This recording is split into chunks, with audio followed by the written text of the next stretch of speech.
Lyme Board of Selectmen scheduled to begin immediately following our previous executive session. So we'll convene the meeting to order and begin, if you'll join me with the Pledge of Allegiance.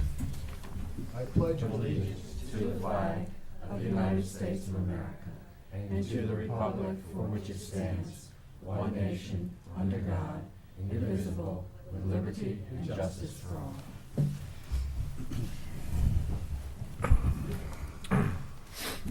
Any additional agenda or consent calendar items? Believe not. Delegations, is there anybody who would like to speak to the board this evening on public delegation? Mr. Siri. Chris Siri, Ledgelight Health District, and I live on 25 Quailcrest Road. This weekend, Ledgelight Health District, along with our Medical Reserve Corps, will be doing a training on disaster epidemiology strike teams. Just a little knowledge on what that is. A disaster epidemiology strike team is a group of public health officials and usually volunteers who do an immediate needs assessment following a disaster or an outbreak of any type like that. They've been used during the ice storms in Kentucky that happened a couple years back, and most recently in the West Nile outbreak in Dallas last year. For Ledgelight and our MRC, 2 experts from the CDC are coming to help us with this training. And for this training, to get a good idea of how to do a needs assessment, Ledgelight and our MRC volunteers will be doing a door-to-door survey in the 5 towns, East Lyme, Waterford, New London, Groton, Ledyard, as well as Old Lyme, asking people about emergency preparedness. We're doing the survey Saturday and Sunday. Hopefully we get everything done Saturday. We're hoping to get it all done in one day, but if we need the 2 days, we have them. And the survey is just basic questions about emergency preparedness for people. Takes no more than 5 minutes when we were doing our testing of it. And for those who complete the survey, we'll get a $5 Dunkin' Donuts gift card, which I hope nobody would complain about that. I mean, that's great. So just so making sure the towns are aware that we will be out there. Our volunteers will be having these shirts. On the front it says Medical Reserve Corps, Ledgelight Health District. Big bright neon, you can't miss us. And on the back it says Disaster Epi Strike Team. We randomly selected neighborhoods throughout the 5 towns in Old Lyme, and our cars will be having a magnet sticker on the sides that would, indicate that we are the Ledgelight Health District Epi Strike Team, so people aren't concerned about who's parking on their street. And like I said, we just want to make sure that the towns are aware that we will be out there. And the data we get here, we hope we can get some good feedback about how prepared residents are, because we know the last couple years we've had more than our good share of storms. And hopefully, we're hoping we never have to use these strike teams, but they will be there to help us in the event of major storms. We can get out there and see the immediate needs of the community and speed up recovery efforts. Thank you. Thank you. Chris, you can interview me Saturday morning for the gift card. Ted, what were you saying? Run this up and down in front of the camera face?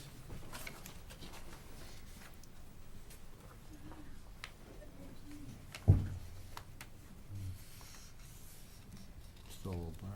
This one seems to be working. That one seems a little bit. Yeah. Back one's fine.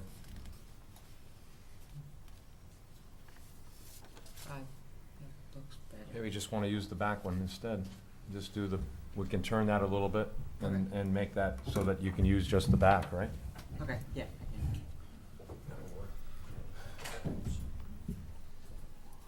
I forgot we had a resident expert.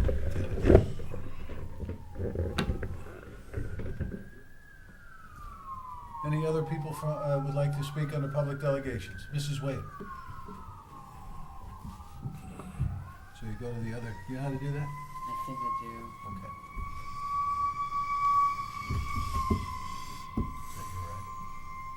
Is that your right? Good evening. Good evening. I just want to speak on the subject of bamboo, same subject that we had last month. Okay. Okay. I think we're trying to get you on. Sorry. It's okay, he's It's not coming over. moving on live, though. So, There it is. You got tape delay going on. yeah, I'm gonna have to swing You over. gotta, there Yep, you the go. other way. There The you other go. one? Yep, the other way. And whoop, And down. a lot of brick. Nope. Well, at least Got a you good did. shot of Mr. At least Siri you to did make get up- on, Mr. Siri. That's to nice. make up for the one that was all The blurry. blur. You wanna hold your T-shirt up again while we can see? There we go. You ought to put that on, we can find you. I think you can see. All right, that's good, right there. Yeah. Perfect, right there. Awesome. There you go. All right, Mrs. Wade, Okay. you're on. At the last Board of Selectmen meeting, Mr. Mingo made a statement that the bamboo law is unenforceable, claiming that he spoke with Donna Ellis at UConn and DEEP. Well, I contacted Miss Ellis and I contacted Logan Senek, and Logan is the state invasive plant coordinator. And Logan has been working closely with the State of Connecticut Invasive Plant Council and the Department of Environmental Protection regarding bamboo legislation. The bill that was passed recently, and Logan said that he spoke with Mr. Mingo and discussed how the law would be enforced. He said that the law allows for several entities to enforce, several towns to enforce the law, several entities of the town to enforce the law. And he said that it gives the towns the options to assign somebody to enforce the law. And the town has to give the authority by modifying its regulations and assign someone in order to enforce it. Otherwise, it's enforceable. He said that that it's not true, that it's not enforceable. Now, in terms of Mingo's claim that the bamboo is clumping and not yellow groove, I have the official document that states the identification of the bamboo that's planted along my property line. And the state has this document. It's, what was planted was not clumping bamboo, and I wanna make sure that you have the official document that states that it is yellow groove. Okay? I know he says that it's You have clumping. copies for all of us, Yeah. is that, how many do you have? I believe I have 6, maybe 7. You have 7, if you would just drop it off for Gloria so she could make it part of the record. Thank you. So, Please. this was identified by a professional, it's not just somebody saying that it is something other than yellow glue.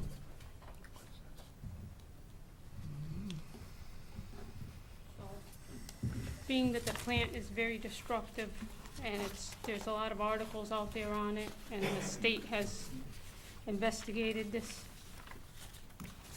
I still think that East Lyme should pass an ordinance similar to Basra, based on all the facts, not just somebody coming up here and saying, well, you know, whatever they're against, because anyone that has the plant that's liable for the damage is gonna be against the ordinance.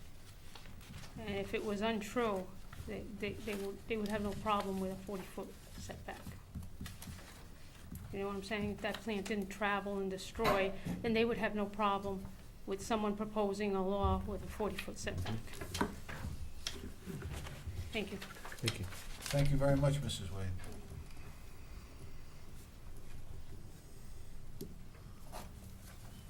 Just, I'd like to introduce you to Gloria, who is sitting in for Darlene this evening and both for the month in our office, doing a wonderful job over there. Thank you again. If you could just mark what you received, or it's not, as kind of the Wade exhibit, or the Wade presentation, so that we know, because their name is not, I don't see it on there. Anyone else like to speak under delegation, sir? Oh, I'm sorry. Go right ahead, sir. I just wanted to read a statement. Hello, I'm Robert Carlson, 68 Spring Glen Road.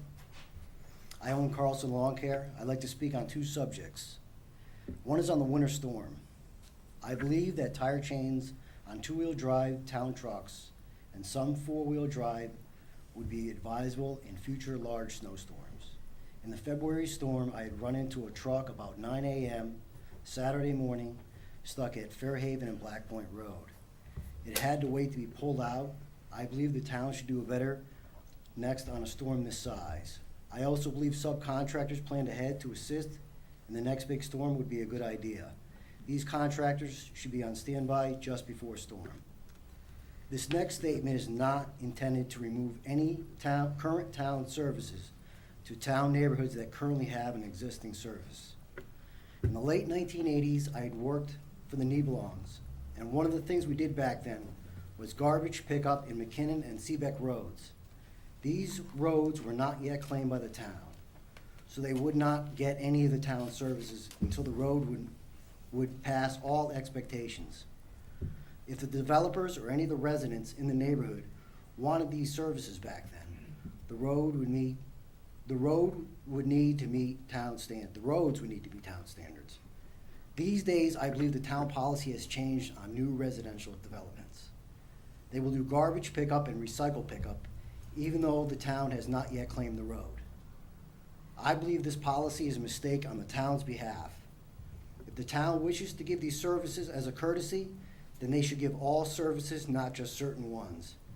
If the town chooses to do garbage and recycle, then they should also do snow plowing if the roads are not plowed in a reasonable amount of time. Should the town say that the liability for plowing these developments is too great, then they should also consider emergency service access to these areas and what is the liability on that. The town should take a stand of we will give all or nothing. Please take into consideration that the welfare of the town's residents is the responsibility of the town and its leadership. And as a footnote, I'd like to also say that I had seen on television this past July was the hottest record in 108 years that they've been keeping records. But in all my over 25 years of lawn care, I've never had so few next to none call-ups to cancel their mowings because the lawn was drying up. Should this weather pattern stay, then we have to consider that we could be in for a tough winter. And that's all I have to say. Thank you. Thank you very much, sir. Thank you. Anyone else like to speak under public delegations, ma'am? Good evening. I'm Terry Groff from the Institute of Invasive Bamboo. And to just add on to what Mrs. Wade so elegantly said, I have given all of you and the nice secretary a list of properties that I have now determined have got the invasive bamboo on it. These are scientifically determined to be invasive, either yellow groove or the green groove, and that list has grown substantially. You're now up to 22 properties. God bless you. Excuse me, I'm sorry. And with all of that, I have also included for your information a copy of the Connecticut laws that with the pink tab on it, and there is a yellow highlighted area. And the yellow highlighted area tells you under the Connecticut nuisance law how your town can legally make an ordinance for a 40-foot setback, which is so critical because the bamboo grows 20 feet a year. And it also tells you that, you know, there are fines that can be collected. Now, I went to the DEEP and the Invasive Plant Council forum that they had in Milford, and they gave out a quick information guide as to how to identify this Phylostachys that is in the new Connecticut Law, Public Act 13-82. It's easy to determine what the plant looks like.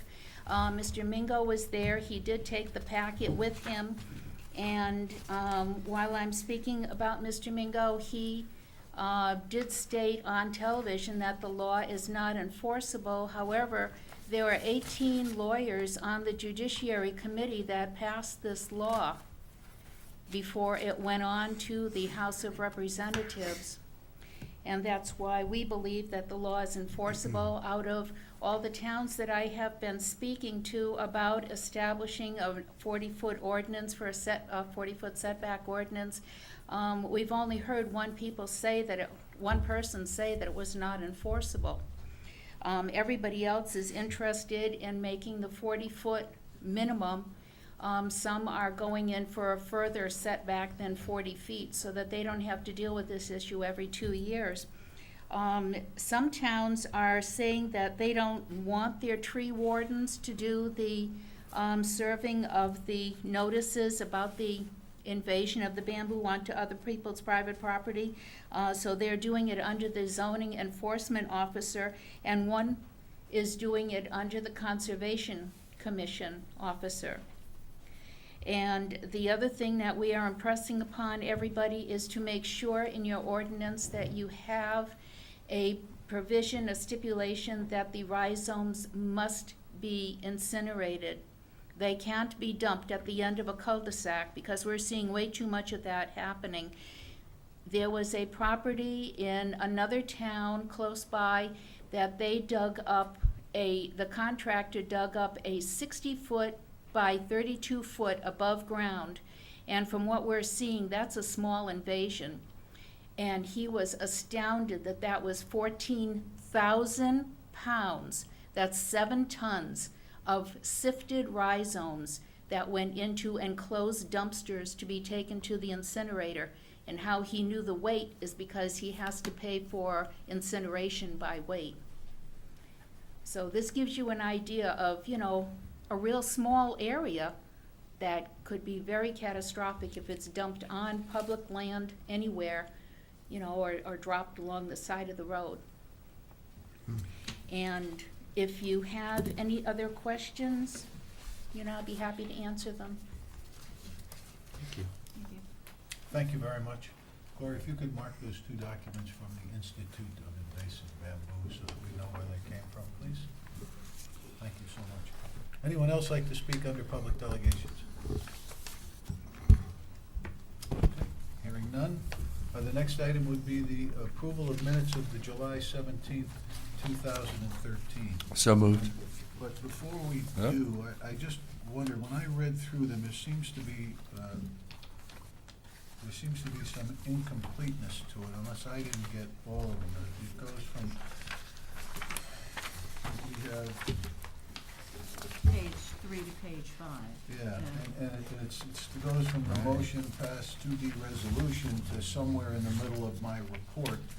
And then on the top, it said that Mr. Formica re-entered the meeting. I don't remember whether I went out of that meeting. You I know did. I went You out did. the meeting before. Did I go out this one?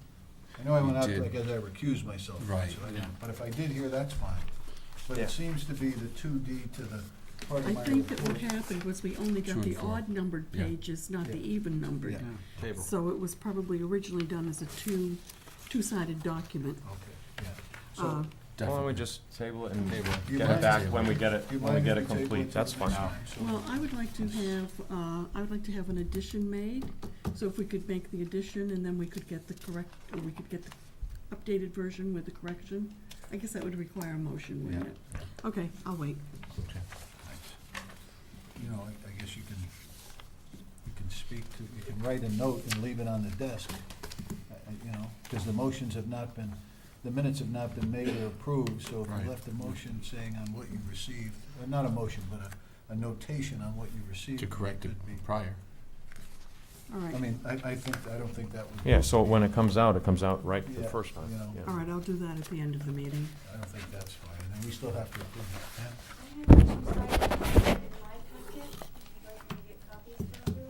Well, we haven't had Yeah. time. No, we chance haven't to read read it, it. so we'll just, there's Yeah. no real hurry, there's nothing on there that we need to do, so. Thank you. Thank you, though. I'm glad you got it. How did she rate? I know. She made the copies. She probably made her own copies, that's why. Then we'll go to the consent calendar. Yeah, I'll move to approve the consent calendar for the meeting of September 4th, 2013, in the amount of $10,891.77. Second. Motion is made and seconded. The lion's share of this is one large overpayment, 6686.46. That was actually done twice at closing, and that was the attorneys doing that, so. Motion has been made. Is there a second? Second. It was. Second, there was. Okay, thank you. Any discussion? All those in favor? Aye. Anyone opposed or abstained? The next item is to authorize the first selectman to enter into a contract with Small Business Energy Advantage to install a new cost-saving lighting at the library. And you have the memo in front of you. Our library director, Lisa Timothy, is here for any explanation as to the location of these, if you like. But in essence, this is energy-efficient lighting that will be installed and paid for out of the savings generated from the electric reduction. The cost of the town is $6,248.50. It will save $256.34 on our monthly electric bill, and we pay for it over 5 years with the $208.28, for a savings of $48.06 by doing this, and then that savings will continue and these lights will be installed, and it will make the library a brighter and cheerier place to be. Yes. Ms. Johnson, did you want to speak to the board? There was an updated copy that you should have had in the folder this evening. I'm sorry, I don't have that copy. So if you have corrected numbers, is that what you're saying? Yeah. If you wouldn't mind sharing those with us, that would be nice. Thank you. Good evening. So actually, the payback is over a 27-month period. Initially, it was a 30-month period. Because we're delaying the start of it, they had to recalculate it so that we end making payment at the end of the initial term of their contract. So the total amount that we are responsible for is $6,251.62, and the monthly payback is $231.54. The total is 6251. What was the cents? 62. 62. And monthly, our payments will be $231.54. That's correct. Those are the That's over- payments or the savings? That's payments. The savings is still $256.30? Right, yeah. And then at the end, Oh. of course, at the end of the 27 months, it'll be the total savings on the bill. That's a 27-month period. That's correct, yes. Okay. Okay. So I you got have it. that? I got it. So I'll move to authorize the first selectman to enter into an agreement with the Small Business Energy Advantage, SBEA, for the purchase and installation of new lighting fixtures in the children's section of the library in the amount of $6,248.50. Nope. Did it already. $6,251.62 to be paid over a 27-month period for $231.54 monthly payments to be incorporated into the existing electric bill. Second. Motion is made and seconded. Is there a discussion? Yes, I'm wondering if there's any other facility in town that are using these lighting fixtures. Mr. Shear? This is a new program, and we're gonna start looking, because it's a very good program. Fabulous. I was gonna say, is there other lighting in the, beyond the In the children's section that could do the whole place? I've asked Ron to go ahead and proceed by looking everywhere and see if we can get any programs for more locations. Okay. Did you want to speak, Lisa? The Groton Public Library. You ought to come up, because they can't hear you. Come up, Lisa, I'm sorry, to the podium. The Groton Public Library has installed similar lights, and I went over and looked at those. They're very functional, very nice, and the library's eager to go ahead with this project as soon as you approve it. Great. Okay. Thanks, Lisa. Any further comments or questions or discussion? Hearing none, all those in favor indicate by saying aye. Aye. Aye. Those opposed by saying nay. Okay. Next item would be various budget transfers. You have the list. It totals $26,305.69, and those are itemized on page 2 of your handout. So I'll move to ratify departmental transfers in the amount of $26,305.69 processed for fiscal year end June 30th, 2013, and forward to the Board of Finance for their approval. Motion is made and seconded. Is there a second? Second. No? Now there Motion is. is made and now seconded. Is there further discussion? Yes. Ms. Hart? These are transfers that are coming out of last year's budget. Ms. Johnson?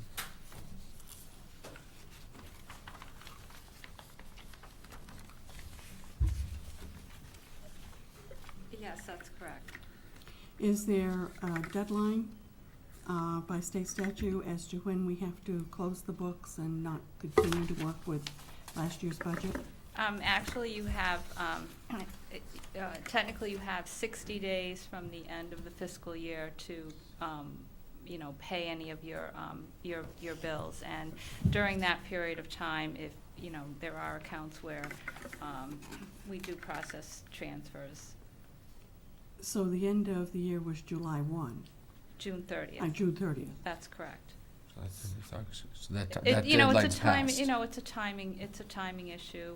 Our last payroll is actually paid the first week of July. That gets charged to last year's budget. Most of the transfers that you have before you are related to final utility, telephone bills, and overtime.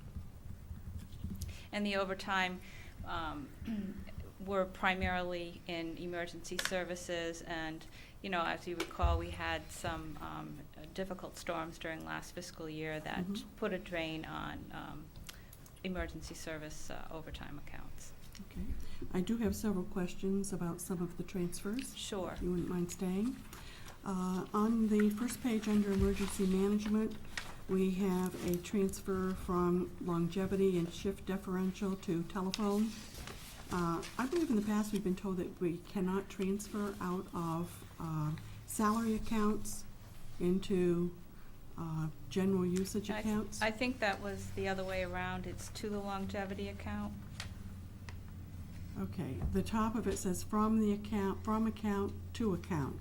So are we transferring? Okay, I see, that account is a combination of longevity and when we pay the dispatchers a shift differential for different shifts that they work other than the normal regular daytime shift. Salary accounts would be the last resort when we do transfers. All right, so this is not considered as salary specifically. Well, it is a part of salary, but we do transfer from salary accounts. All right, so there's no longer a restriction against doing that. That we, as I stated, we take from salary accounts as a last resort. So there were no other options in that department's budget. Okay. There seems to be a large number of transfers from to the Niantic Fire Department, over $3,000 to go to part-time firefighters, and I'm wondering, was there some particular emergency situation or something that's quite a shortfall? That's all related to the beginning of the year storms. The emergency service departments did take a large hit early on in the year, and that's why they have the shortages at the end of the year. Okay. Yet we don't see a similar problem with Flanders Fire Department. This is a pretty large discrepancy, over $3,000. Well, actually, when you add into the second. There is Flanders. Yes, but when you add in the top column of the second page, it comes to over $5,000. For Niantic, okay, you're saying? I see what you're saying, yeah. that under the Flanders Flanders is it's too, yeah. similar. Yeah. Okay. Mhm. But in Flanders, we see that it's being transferred from part-time firefighters to go to overtime. So, and then in Niantic, we see that it's being taken from overtime to go to part-time. Yeah, So- Each of the departments, had different needs. If you want further explanation, I would be happy to speak with the chiefs and report back to you at a subsequent meeting. could I add a little bit into that? I think